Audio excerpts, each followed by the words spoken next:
I'm Joe Catalano with an AM Quincy news update for Friday, July 18th. A special city council meeting will be held Monday night in Quincy to change 3 polling locations for the upcoming city election. City Clerk Nicole Crispo says voters in Ward 4, Precincts 2 and 3 will vote in the lower level instead of the upper level of the Quincy Lodge of Elks on Quarry Street.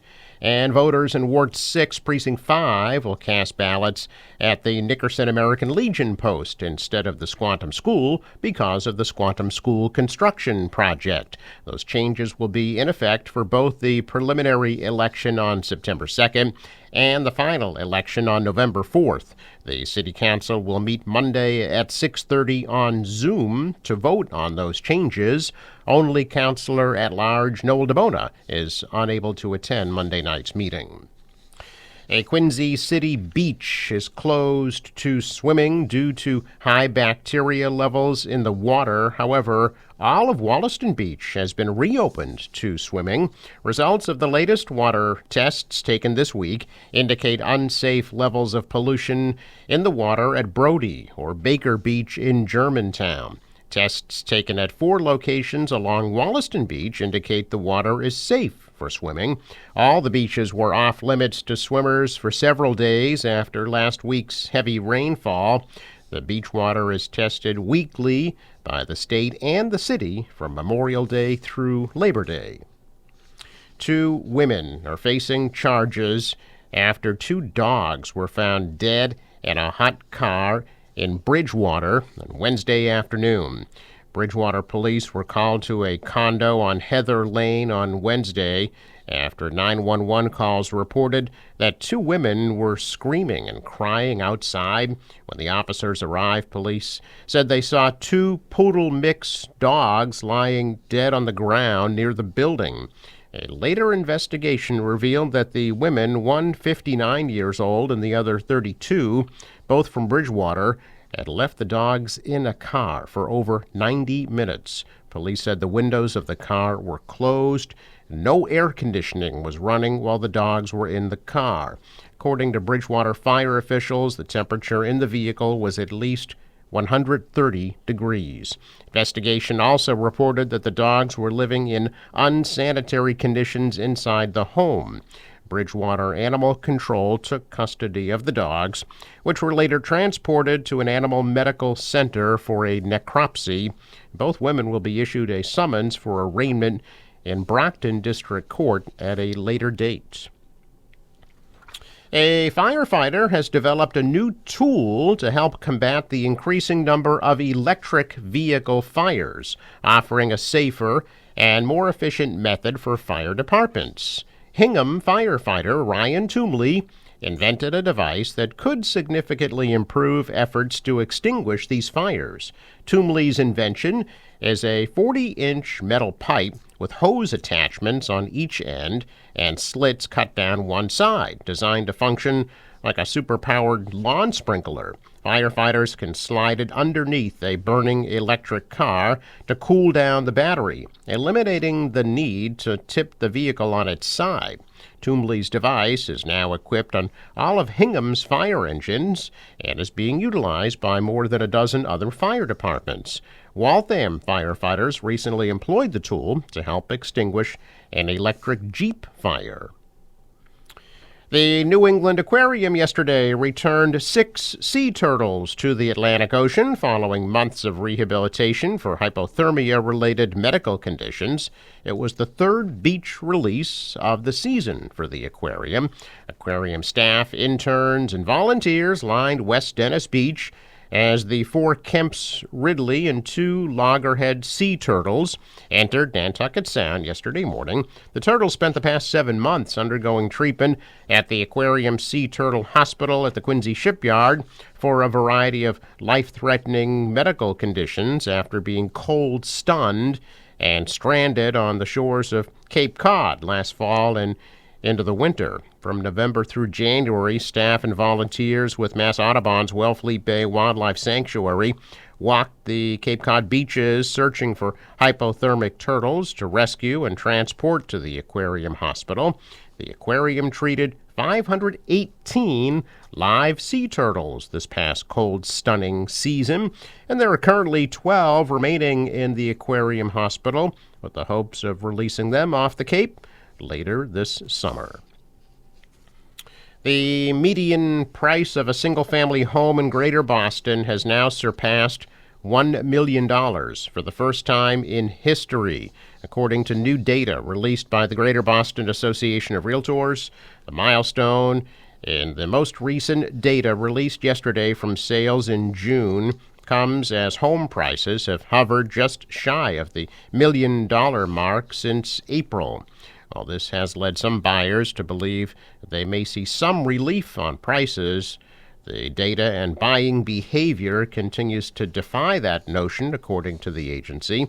The median house price reached $1,003,003. Prices were up 2.4% from the previous month and 4.5% from this time last year. The Greater Boston area's condo market remained much steadier in the month of June and hit no similar milestones. The median price for condos reached $725,000. Prices were down 3.3% from both the previous month and this time last year. Condo prices have roughly remained around the $700,000 mark since 2022. Calling it a $100 million issue.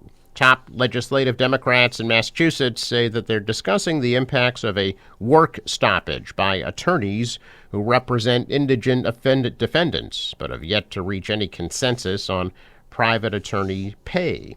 Hundreds of so-called bar advocates stopped taking new court-appointed cases in late May to protest their pay rates, which they say are far lower than those in neighboring states. The private attorneys represent defendants across Massachusetts who would otherwise be unable to afford legal representation. They handle about 80% of the overall public defense caseload in Massachusetts. Some courts have been forced to release unrepresented defendants as a result of the work stoppage.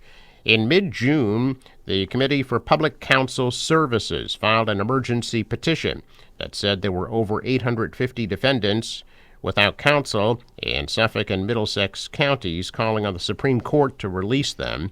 The petition was meant to trigger the LaValle Protocol, which was a 2004 Supreme Court rule that requires the state to release pretrial defendants who have not been assigned a lawyer within 7 days of being detained. The Public Defender Agency also petitioned the Supreme Court to temporarily raise attorneys' hourly rates. Asked on Wednesday if there's any possibility of additional funding for bar advocates to get them to begin taking cases again, Governor Healey called the situation very concerning. Neither legislative budget writers nor Healey have dictated a specific figure that they think the attorney should be paid. Healey said she would, quote, do everything she can to get the bar advocates back to work. Oh, the Friends of the Ruth Gordon Amphitheater Friends Fridays events tonight feature Divas with a Twist from 6 to 8 p.m. 5 female vocalists, backed by Grammy-nominated musicians, will be playing pop, classics, Motown, and more for free. You can visit friendsofrga.org for more information. The 6th Annual Veterans Expo will be held on Saturday from 10 to 2 at Pageant Field in Quincy. The event will include information about housing, jobs, and Parkinson's disease. There will also be live music, free food, and health screenings sponsored by VA Boston Healthcare. The event is open to veterans, first responders, and their families. You can visit veteransvoicenetwork.org for more information. The Quincy Police Department will hold a bicycle rodeo for kids Saturday from 10 to 2 in the rear parking lot of Quincy High School. A children's bicycle safety course, obstacle course, and child car seat checks and installations will also be part of that free event. Bomba by the Beach, presented by Bomba and Tilianas, will take place at the Tot Lot on Wollaston Beach Sunday from 2 to 5 p.m. Program features Bomba dancers, singers, and percussionists. It is free and open to all. Quincy Public Schools Summer Food Service Program provides free lunches to students 18 and younger Monday through Friday from 11 a.m. to 1 p.m. Lunches are available at the Parker Elementary School cafeteria, the Southwest Middle School, the Snug Harbor School, the Montclair Elementary School gym, and the Ward 2 Community Center. There are no income or registration requirements, and the program runs through August 22nd. Quincy Asian Resources is hosting community table tennis Tuesdays, Wednesdays, and Thursdays from 6 to 8 p.m. at Quincy High School. That program will run through August 14th. A check of business news, and stocks are higher. The Dow rose 229 points, the Nasdaq's up 155, and the S&P added 33. Asian stocks were higher. The dollar was up, the euro was also higher, and oil trading at $66 a barrel. In sports, Red Sox are back in action after the All-Star break in Chicago against the Cubs at 2:20 this afternoon. Forecast from the National Weather Service is calling for a mostly sunny day today, the high of 85 degrees. Tonight, some clouds and a low of 70. Tomorrow, mainly sunny and a high of 86. Sunday, we'll see some showers and thunderstorms with a high of 86, and then sunny, the high of 79 on Monday. The marine forecast calls for 2-foot waves, northwest winds at 15, gusting to 20 knots, turning northeasterly later today. High tide 6:07 p.m. Sunrise 5:23, sets at 8:16. I'm Joe Catalano with an AM Quincy news update for Friday, July 18th.